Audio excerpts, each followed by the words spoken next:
Hello friends, welcome back to Value Vintage Cards. I thought I would have some fun with this one. I'll probably repeat this again too. I love themes. I'm going to do a pick four soon. Mount Rushmore is always a fun four, but this one I wanted to pick 10 cards, and I'm going to cover the entire 20th century, decade by decade. So I'm going to just pick one from every decade and share a card to represent. It's not the biggest card, it's not even necessarily a Hall of Famer. There's not necessarily a big theme. I just thought this was kind of fun. And I would say one of the joys of this, I think the biggest thing is community and meeting new people and connecting with folks and, collaborating on content. But one of the other big joys is that you get to kind of evaluate your collection and look at it in almost a whole different light. Just pulling things in different ways. So whether it's a theme of food issues or a particular decade or a make or a regional issue or something like this where you just kind of create something that's a fun way to look at it. So this would be a fun exercise. Go back and just pull one card from every decade, not necessarily your favorite card, maybe just a card that you think deserves a second look and maybe some different attention. So this might make sense as I go through. That's what I decided to do for today. And they're all ungraded, which is fun. So first one I'm going to go with is a card that I think, not so much for the card. I think I have like 7 of these. And I actually bought them all at once, and it was almost on accident because they're so affordable. And you see these things and you end up buying 7 of them for $11 or something crazy. It's a Kenny Lofton rookie. You don't often see him in Astros jersey. Obviously, we think of him being in Cleveland immediately when he started his career. But this is rookie-ish. I don't know. There's so many rookie issues. But definitely very early in his career. But when you think of Kenny Lofton, we talk so much about players that are snubbed for the Hall of Fame, and we recently had the news of Pete Rose and Joe Jackson and Eddie Seacott and some different players might be considered again for the Hall. Kenny Lofton, man, his stats are insane. He wasn't necessarily the dominant player, but if you needed a leadoff hitter for 15 years, there weren't a lot better than him, and he played some pretty amazing defense in center field. To a degree, he suffers the penalty of just being really darn good. I don't think, didn't necessarily have like an MVP season and played in a home run era, so maybe his game didn't translate to, Sports Center highlights all the time, but just fantastic player. Next, I'm going to go with a Thorn-Apple Valley to represent 1983, and that's just something different. I think Mangini just showed a Thorn-Apple Valley Sandberg, which is 83 would be a rookie Sandberg, and 84 Donruss is where you see Joe Carter image with the Cubs that's considered his rookie. So that's an 83. And up against the Ivy, doesn't get much better than that as a Chicago fan. So these are pretty legit. I like when my little goofy regional issues and offshoots and small production items like this end up with like legit stats and some stuff on the back. So 80s, Joe Carter. Joe Carter was almost the hybrid of these two players that I'm sandwiching between, because Kenny Lofton was high flyer and Joe Carter was a 30-30 kind of guy. He's definitely a Hall of Very good. I don't know he's Hall of Fame, but I always liked him as a player. Versatile, decent average, some power, could run. This next player from the 70s, this is a 1973 Venezuelan issue. I have shared this on a live, but not on my channel, I don't think. This is fairly new to my collection. It's a big card because it is a 73 Venezuelan. There's not a lot of them out there. And he's a Hall of Famer. He's a MVP elite slugger. And his rookie is 75 tops for most of us. So a 73 Venezuelan, super cool. So not one you see too often. I just thought that was really neat. This copy in particular is not exactly fantastic. It's got some writing on the back and it's got some creases, and I actually had a message from eBay and said, I don't think the seller disclosed creases. And I said, I think I saw a pretty good image of it. And these tend to move, some years 2 or 3 moves, some years I don't think there's been sales some years. So it's not a card you sit around and say, let me go pick one of the other ones on eBay. Like, there's not a lot of those out there. So I'm very happy to have a Jim Rice. One of the things I find when I collect, for me, it's neat to have a card that's like the marquee card of a player.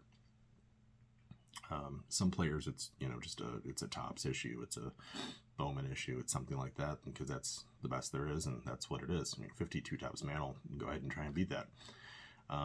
But when you get into like a Jim Rice, there's 1,075 Topps, and you can get one in high grade, I guess, or autograph perhaps. But to me, that is now a significant Jim Rice card in my collection. So I like having that. Jim Rice, from everything I've heard, I always thought he was kind of a very private and not necessarily want to talk to the media kind of guy, but he's actually got a reputation for being a really nice guy. And look up Jim Rice Saves Child. So there's some really cool things out there about him. Jumping back to the 60s, another player that I think gets overlooked maybe more than he should.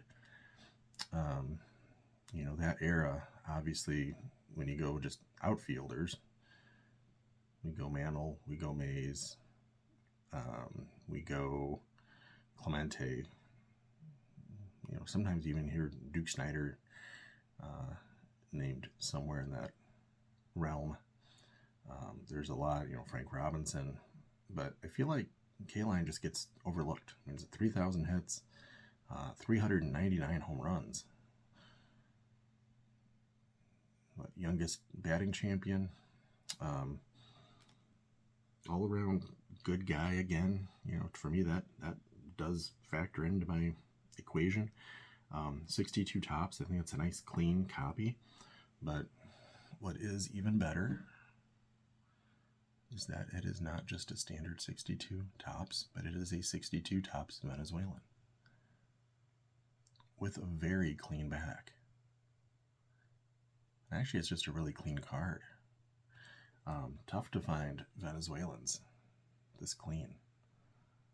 So I was searching for a good Al Kaline. 62s, if you're looking at Venezuelans.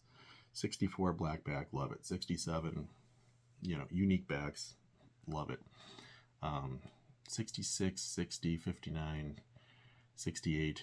I feel like sometimes you'll see inconsistencies in how they're printed and noted and marked and everything else. So those can be tough, and those can be at times faked. 62, it's in Spanish. Like, that's not going to be, that's not a standard Topps issue that someone tried to rough up and make look aged. So super cool. I'm glad to have that Al Kaline. In the 50s, it's kind of interesting because this is a card that is famous for kind of all the different reasons, but it's the way we used to collect back in the 60s, 70s, 50s, and way on back. You got a stack of cards. What'd you do with them? You put them in a rubber band. So the two cards that were always brutalized were the card at the end of the stack and the card at the top of the stack. And for a lot of us, we would have stacked them in numerical order. So we're collecting a set, we're collecting whatever. So when you look at different sets, this is always one of those, like, if you know, 1952 Topps. This card is more iconic than the player. The set is obviously iconic, but 52 Andy Pafko. I actually have two. There's different backs. So this is the black back. I have one of each. And I don't know that was even necessarily on purpose, but when you see the writing on the back and all the kind of trim coloring there at the top, like one baseball, and then everything's in black, so it's a black back. But super cool to have that. These, you'll see the explosion of these in high grade. These make sense maybe I blame card number ones for people obsessing over high conditions, but for those it makes sense because a lot of them are pretty tore up. So if you have one with, ding corners and rough edges and whatever else, they tend to be pretty fair value. But the minute you find one that's pristine, they tend to explode. There are many multiples, and that's the main reason. 1941, a player that I feel like I don't showcase enough, and I wouldn't say I collect him as a major focus, but he's a big card in almost every set. And another elite slugger. Like it would be cool to do like a top 10 right-handed hitters, because if you really dive in, his counting stats for his career aren't as impressive as they could be because of military service. But if you look on a per at bat, per season basis, Hank Greenberg, there's not many that can argue that they're better. He is fantastically like just high performing every single season. He just didn't have the longest career in the world. Mine has some, issues and paper loss on the back, which for me is almost ideal. I can still basically read the whole thing, which for me would be maybe the deal breaker. And then, the front, I'm not a centering person, and it does have a crease to it. I think that comes through on camera actually. But it presents great. And the coloring of these is actually kind of fun because with that huge, just standard color, the crease kind of gets buried in open space. So, cool little showcase card there. So, 41 play ball, Hank Greenberg. 1933, I'm going to go with a Tattoo Orbits. Saw a video recently and someone said, you don't see him enough. And this image in particular is one you might see multiple times. But I thought that, and this is how small it is. That's a standard size top loader. So these are a tiny set if you're not familiar. Tattoo Orbits, though, the coloring is super, I don't want to say tacky, but strong. Strong red, strong yellow, and then kind of black and white. But then the image of the player standing in front is super cool. I think this is a set that maybe initially I looked at and was like, oof, I don't know. And the more I looked at it, I was like, yeah, that's pretty gosh darn cool. The back is neat. I'll give a quick little write-up of who they are, but Al Simmons is a player that I collect fairly significantly. He's almost that perfect player. He's just overlooked. I think he had 300 and some odd homers, 330 plus batting average. Played for a couple teams, which I think does hurt players back then because nobody gets to claim them. You're a little bit of an A's player. You're a little bit in Detroit, and you definitely had more than a cup of coffee with Chicago. So you're kind of splitting your fan bases, and nobody is going to say like you're an all-time great on our franchise. So I think that hurts his legacy maybe because he doesn't get that strong team collector fan base and team following. But phenomenal career as a whole. And, again, probably not his fault. He wasn't known for being like hard to play with or anything like that. So just simply moved teams a couple of times. So he didn't have that, 15-year career with one team. All right, next is another player actually that had two teams. He's another that might get in the Hall of Fame. I landed this, both of these actually, before he was reinstated as being, considered in Hall worthy. I think he should be in. His career, if it weren't cut short, and he was on the tail end, but a little bit more time would have just put his career stats into no doubt status, I think. First one I bought at my local card shop, and I think I got this because it was like 15 or 20 bucks. And I said, you know what, that thing is brutal. I do not love the condition. It's a W514, which for a lot of times for the Black Sox players is Eddie Cicotte. He was definitely implicated and involved with the Black Sox scandal, but a lot of companies will just slap a 1920 on this. It probably was a range, 1919 to 1921. I'm counting this in my 1920s. But this is a rough one, and I got it. And I got it partly because I said I think it's a really beautiful card for being one of the strip cards that sometimes they do get a little almost comical and not as fun to look at. I thought his was fantastic, and I found another one out there for auction, and it went pretty reasonably. I didn't steal it, but given the reinstatement, a couple days after I won this, maybe I did. It also belonged to good old AWM at some point, so I hope that guy doesn't come after me and try and get his card back, because I've got it now. Most likely this was written on this card literally 100 years ago, so to me that's not defacing. If I were to write that, that's defacing. The fact somebody wrote that 100 years ago, to me, is kind of cool. So I like it. It's part of the story. But Eddie Cicotte, fantastic. Great career. Next up, 1914. I'm going to go with a type of card that I think gets overlooked a lot. Ed Walsh also gets overlooked. Lowest ERA ever. Come on. He actually might be my pick for this era.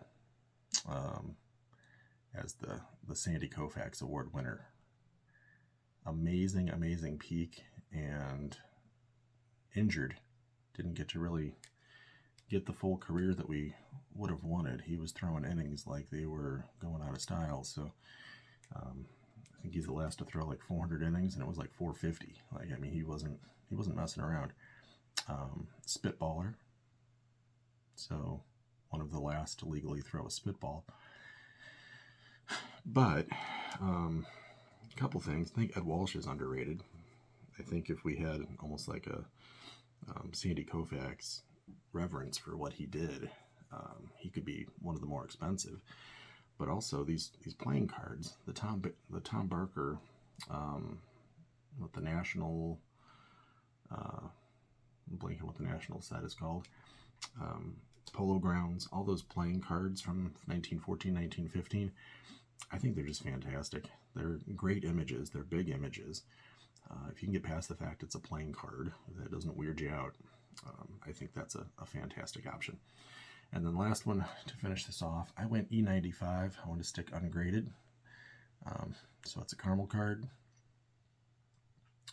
E95 has some fantastic images.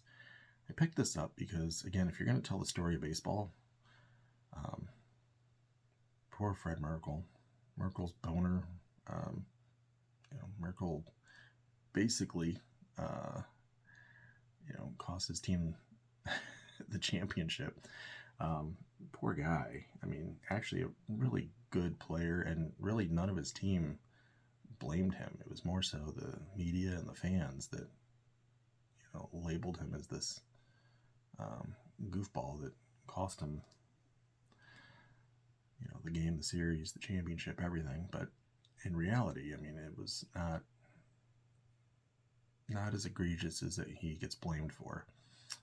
But Fred Merkle was actually a decent player. He was a 1,500 hits, 20 WAR kind of career. So he's not in the Hall of Fame discussion, but he's definitely significant, and his contribution and his memory in the game is big. So I thought having a Fred Merkle card that was kind of a cool image and cool colors was worthwhile. So that is a decade of baseball cards, decade by decade baseball card review of the entire 20th century. So 1909 all the way up to the 90s. So one from every decade. Thought that was a fun exercise, so might do those again too. I will catch you all on the next one. Have a good one.